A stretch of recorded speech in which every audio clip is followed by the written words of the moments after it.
a paz do Senhor. Sejam bem-vindos ao nosso primeiro encontro no canal Palavra e Vida. Temos um tema a tratar hoje, muito importante, que se encontra no livro de Lucas, capítulo 7, versículo 1, que traz um tema muito importante para a nossa vida. É atitudes que surpreendem a Deus. Talvez haja uma dúvida a respeito desse primeiro tema, ou pelo menos de como o tema está esboçado para você. Em que sentido? Atitudes que surpreendem a Deus, mas como? Ele não é um Deus onipresente, onipotente, onisciente, é um Deus capaz de discernir pensamentos e intenções do coração. Querido, entenda bem, por que esse tema abrange atitudes que surpreendem a Deus? Porque, primeiro detalhe, ele nos dá o total e livre arbítrio. Por isso o tema que nós iremos tratar hoje são atitudes que surpreenderam a Jesus e atitudes nossas que podem surpreender a Deus, tanto para bênção quanto para não bênção, para você não ser abençoado. Ou seja, nós podemos deixar de receber uma bênção, depende da atitude, de como nós nos comportamos diante de uma situação, diante de uma cena, diante de uma circunstância que ocorre todos os dias na nossa vida. E não foi diferente com esse assunto, com essa mensagem que se encontra no livro de São Lucas, capítulo 7, versículo 1 em diante. O centurião de Cafarnaum. Eu posso ler um trechinho para você e vou tentar o mais breve possível fazer você entender a atitude desse homem surpreendeu a Deus. Diz assim: e depois de concluir esses discursos perante o povo, entrou em Cafarnaum. Jesus. E o servo de um certo centurião, a quem ele muito estimava, estava doente e moribundo. Versículo 3 fala assim: e ele, quando ouviu falar de Jesus, enviou-lhe uns anciãos dos judeus, rogando-lhe que viesse curar o seu servo.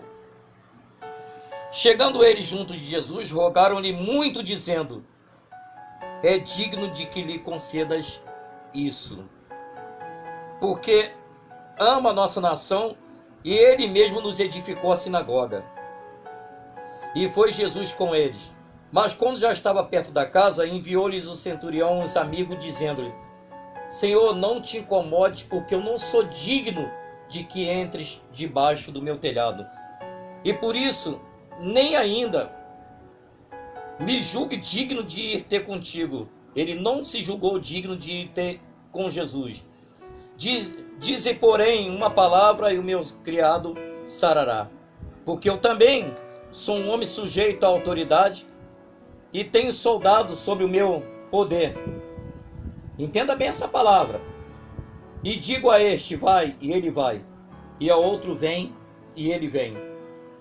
E ao meu servo, faz isso, e ele faz. Ouvindo isso, Jesus maravilhou-se dele, voltando-se, disse à multidão que o seguia: digo-vos que nem ainda em Israel tenho achado tanta fé. E voltando para casa, os que foram enviados acharam são o servo enfermo. Querido, o que você pode entender? O que você pode entender desse texto? Ora, eu iniciei dizendo que há atitudes que surpreendem a Deus. E disse logo inicialmente que Deus nos deu, pela sua graça e misericórdia, o livre-arbítrio. Esse homem, a primeira coisa que ele fez foi reconhecer. Centurião significa aquele a quem comanda 100 soldados. Ele era um comandante de 100 soldados, era um dos homens principais da guarda do rei. Ele teve uma atitude submissa a Deus, uma atitude de fé, mesmo ele sendo um comandante de uma grande escala de soldados. Ele teve uma atitude de um subalterno, de uma pessoa que não era digno. Antes dele pedir a bênção, ele chegou e falou: Senhor, não sou digno que tu entres embaixo do meu telhado. Sou um homem indigno, um homem de pecado. Ele não lançou logo o pedido: Senhor, me ajuda, eu preciso que o Senhor me ajude. A primeira coisa que ele reconheceu diante de Deus, diante do Senhor Jesus, foi reconhecer de que ele nada era, de que eu nada sou. Não sou digno que tu entres embaixo do meu telhado, porque eu sou um homem pecador. E em segundo lugar, ele reconheceu o poder e reconheceu a autoridade que o Senhor Jesus tinha. Olha só, a primeira atitude de fé foi a humildade dele de reconhecer: eu nada sou, não sou digno de que entres embaixo do meu telhado. E a segunda é de reconhecer o total poder do Senhor Jesus. Diante de toda circunstância, o servo dele morria, o criado dele morria em casa. A primeira atitude, qual é a primeira atitude que você tem tomado quando tu chega diante de Deus? Como é que você tem demonstrado a sua fé? Como tem sido a sua oração? Como tem sido aquilo, a forma que você se relaciona com Deus? Porque esse homem podia chegar com toda soberba: manda ele vir aqui que eu quero que ore o meu servo. Pelo contrário, ele disse: não sou digno que entre no meu telhado. E em segunda palavra dele, ele já disse logo em seguida: se tu tão somente disser uma palavra daqui, se tu disser tão somente uma palavra, a Bíblia expressa bem claro a humildade desse homem, a simplicidade desse homem, que muito embora fosse um centurião. E eu quero deixar bem claro para você que essa atitude dele foi diante de uma multidão, querido. Às vezes nós não queremos nos humilhar porque eu estou diante de amigos. Eu acho uma humilhação porque eu estou diante da igreja.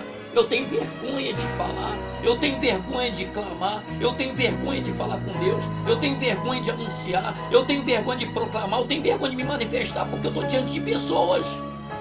Você se envergonha, você não fala. E aquele homem, mesmo tendo uma posição em alto escalão, ele chega e fala: Senhor, não sou digno que entre no meu telhado.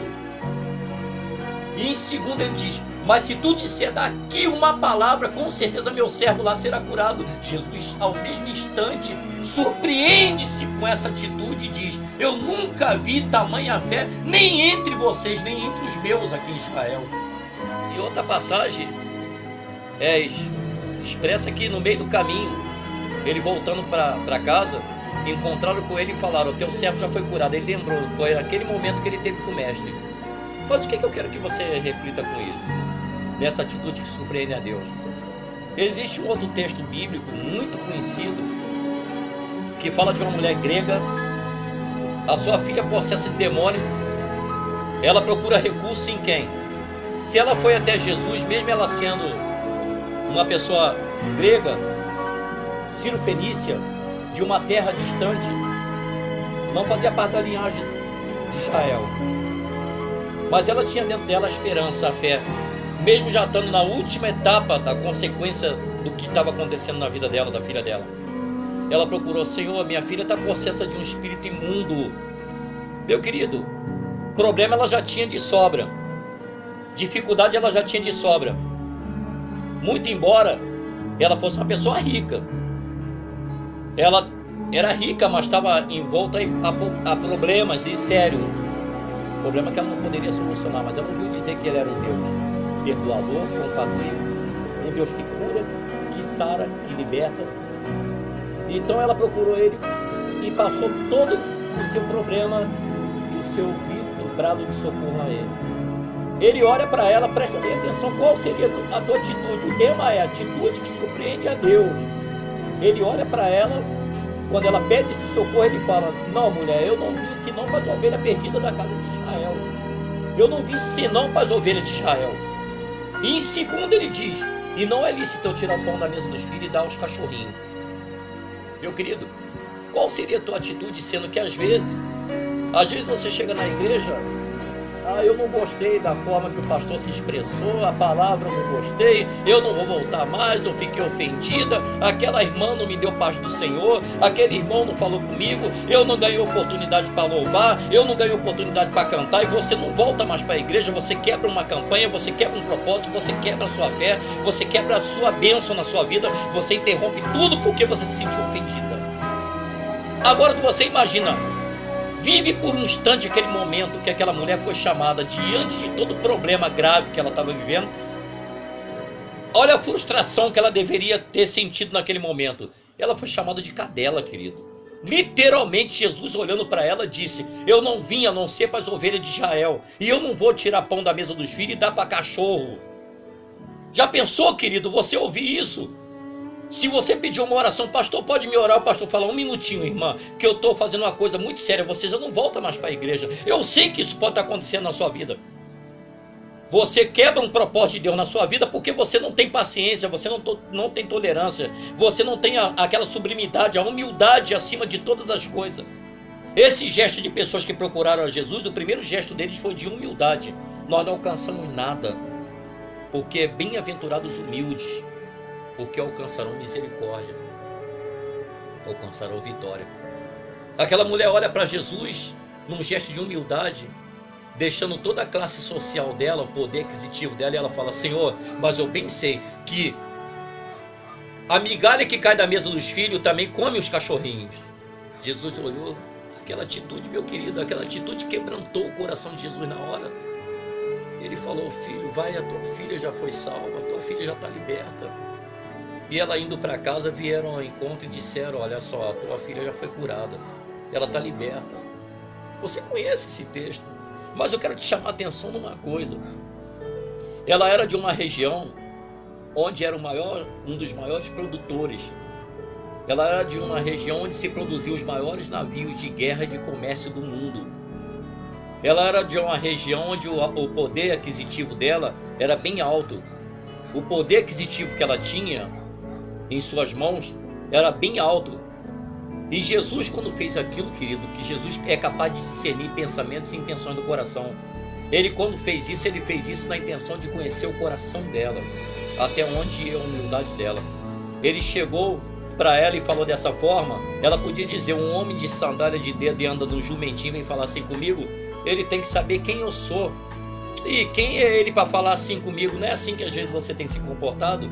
Quando alguém vem te orientar, quando alguém vem te aconselhar, quando alguém vem te evangelizar, você olha para tudo que você tem ou para tudo que você é, abre aspas, e você deixa de receber a bênção porque você olha para o teu orgulho, para a sua soberba e para a tua grandeza. Você não olha de uma forma humilde, você não olha de uma forma humilde, de uma forma serena, de uma forma pequena. Como Zaqueu surpreendeu porque ele subiu na árvore. Jesus olhou e falou: Zaqueu, desce, convém que eu vá cear contigo. Ele desceu e abraçou Jesus. Ele sendo um funcionário público, essa passagem de Zaqueu publicano, ele chegou e desceu, abraçou Jesus gostoso, já foi dizendo: Senhor, eu tenho defraudado alguém, eu restituo tudo, eu não quero mais, enfim, ele já foi se humilhando, querido. Jesus chegou e falou: Zaqueu, hoje eu vou cear contigo. E Jesus entrou em seu lar. Como tem sido o seu coração para Deus? Você quer ver um mau exemplo? Eu falei de exemplos atitudes que surpreendem a Deus para a bênção ser alcançada. Agora você quer ver uma atitude que surpreendeu a Jesus em outro aspecto negativo, onde a bênção não foi alcançada? Você lembra do rico insensato? O rico chega até Jesus: bom mestre, o que farei para herdar a vida eterna? A expressão bíblica já mostra uma grande soberba. Esse homem era muito rico. Bom mestre, o que farei para herdar a vida eterna? Jesus falou: por que me chamas bom? Bom só há um, que é Deus. Mas já que tu me fez essa pergunta, ora, está escrito, lê a escritura que diz: não matarás, não adulterarás, não dirás falso testemunho. Senhor, tudo isso eu já conheço desde a minha meninice. Segunda soberba. A primeira soberba é o fato dele ser rico. A segunda, ele já disse: o evangelho também eu conheço. Você já viu aquela situação de você ir falar do evangelho para alguém e a pessoa fala: isso aí eu já conheço, tá? Eu conheço de Gênesis a Apocalipse. Não precisa falar para mim que eu já conheço a Bíblia. Então, como é que fica Jesus? Você anula. Ora, se a pessoa ela anula a sua vontade de você ajudá-la. Jesus ficou ali e disse, quando ele interrompe Jesus e fala: tudo isso eu já conheço desde a minha infância. Ele está falando com o mestre, o Senhor dos Senhores. Eu já conheço desde a infância. Praticamente, querido, você nota a ignorância, a soberba desse homem. E Jesus falou: tá bom, mas uma coisa ainda te falta. Vai, vende tudo que tu tens e dá aos pobres, que terás um tesouro no céu.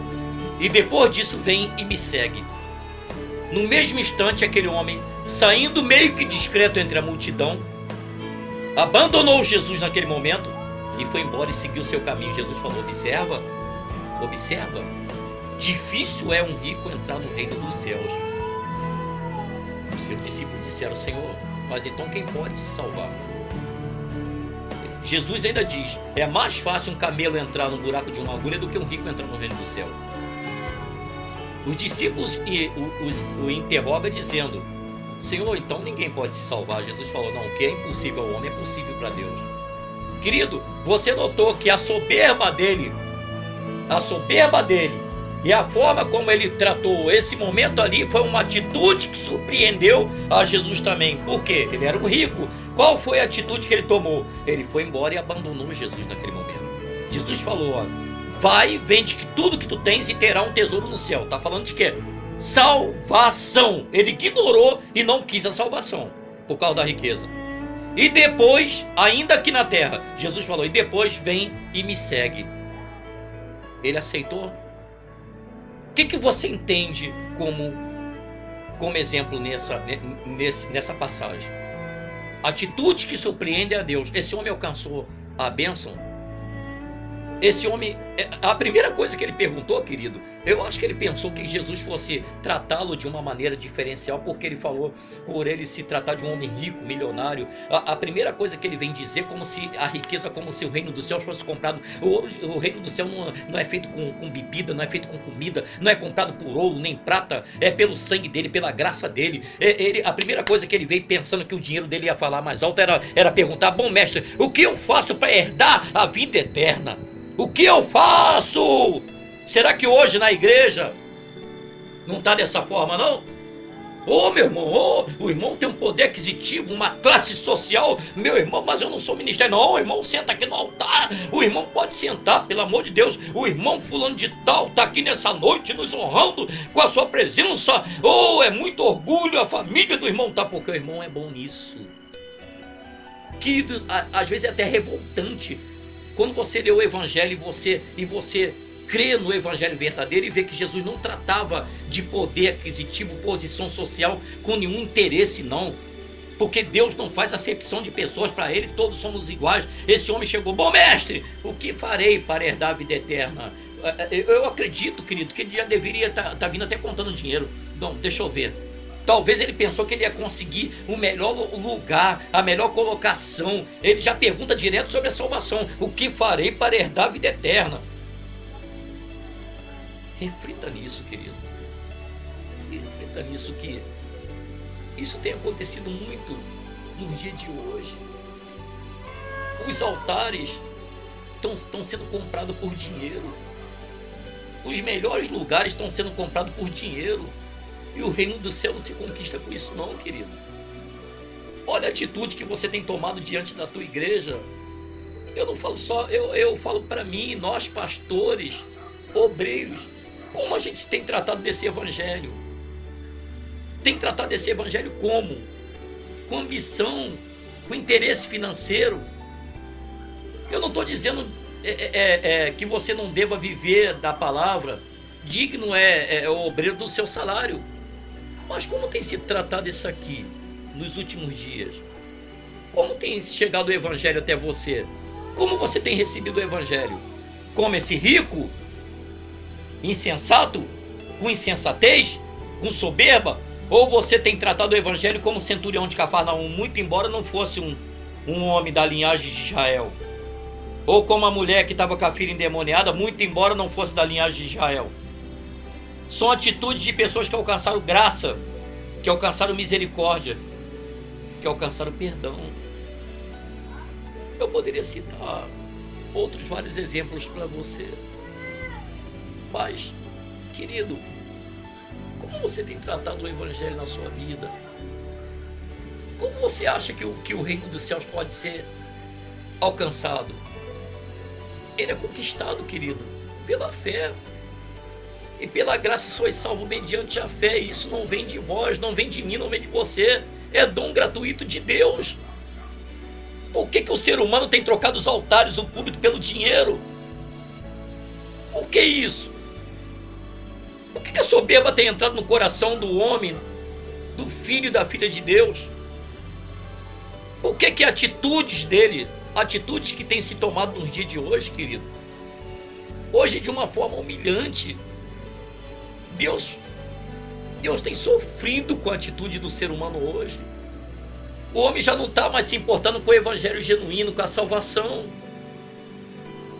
O Deus do dinheiro, o Deus da ganância, o Deus da soberba, ele que tem dominado o ser humano hoje nos altares de Deus. Todos os movimentos hoje, eu não sou contra, querido, você viver do evangelho, não, pelo contrário, digno é o obreiro do seu salário, eu já falei. Mas a ambição, a ganância, o roubo. E Jesus, em certa passagem, com muita indignação e ira, chicoteou, literalmente, espancou com chicote a todos, dizendo: esse templo é templo de oração, essa casa é de oração. Não faça da casa de meu pai casa de negócio. Isso aqui não é um negócio não, querido. Isso é um assunto sério a ser tratado. Esse aqui é o evangelho da salvação, que o rico insensato pensou que ia comprar com a riqueza dele. Jesus mandou ele deixar a riqueza de lado e apresentou ele a salvação. Vende tudo que tu tem e dá para os pobres. O céu não precisa do teu tesouro, não. Dá tudo para os pobres e terás um tesouro no céu. E depois você vem e me segue. Ele não optou por seguir Jesus. Jesus olhou e falou: tá vendo? Estão vendo? Difícil um rico entrar no reino dos céus. É mais fácil um camelo passar no buraco de uma agulha do que um rico alcançar o reino dos céus. Querido, então não vou ser rico nunca. Quer dizer que o crente rico vai para o inferno? Querido, onde está o teu tesouro? Ali está o teu coração. Quando fala da riqueza, está falando da riqueza daqui de dentro. Tem o pobre que é rico em orgulho, em mitidez, em soberba. Ele não está falando necessariamente do rico financeiramente falando, não. Ele não está falando do rico que tem dinheiro, que tem conta bancária, não. Ele está falando disso aqui, ó. A riqueza do que você tem dentro do teu peito. O teu peito está no orgulho, está na soberba, está no dinheiro. Ele estava preso ao dinheiro dele.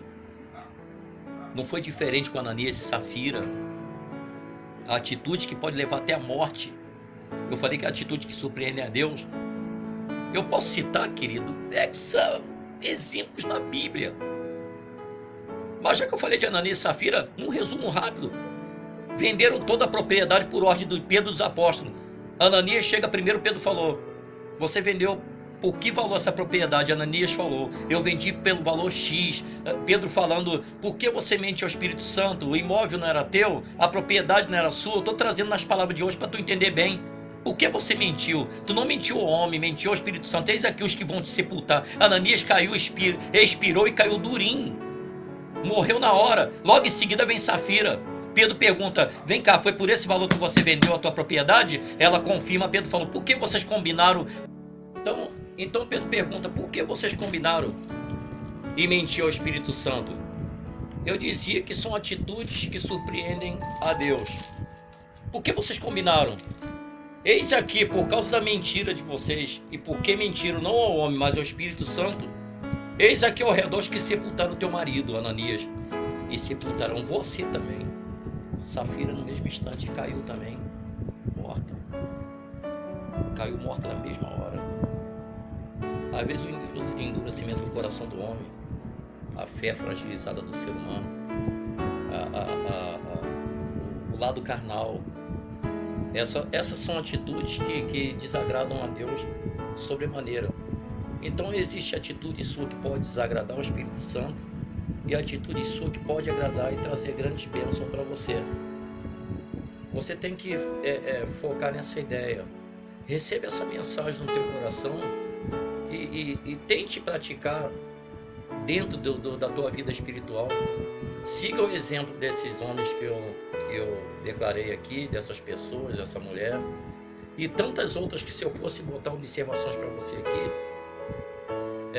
de exemplos de fé daqueles homens no passado, daquelas mulheres no passado, que mesmo não sendo da linhagem de Israel, mesmo não sendo cristãs, mesmo não sendo crentes no Senhor Jesus, são pessoas que tomaram atitude de fé até maior do que outros que são da própria igreja. Mas siga os bons exemplos, siga exemplos positivos na Bíblia para a sua fé cristã, siga a fé cristã na sua vida. Eu espero que essa palavra ela tenha conseguido chegar ao teu coração como exemplo de vida, como exemplo de fé, de perseverança. Se você gostou, inscreva-se nesse canal. Você deixa também seu like e compartilha esse vídeo para ajudar outras pessoas que têm sofrido, que têm passado por situação semelhante. Nós teremos outros encontros. Compartilhe esse vídeo. Não deixe essa fé, essa palavra só para o seu coração, não. Eu sei que existem pessoas enfermas na sua casa. Pratique atitude de fé como essa. Pratique. A fé ela vem pelo ouvir a palavra de Deus. Sem fé, lembre-se disso. A fé ela vem pelo ouvir a palavra. Sem fé é impossível o homem agradar a Deus, e o justo viverá da fé. Amém? Participe, ouça e creia. Que Deus abençoe a você rica e abundantemente em nome de Jesus. Aumentando por a ser eterno, não é que se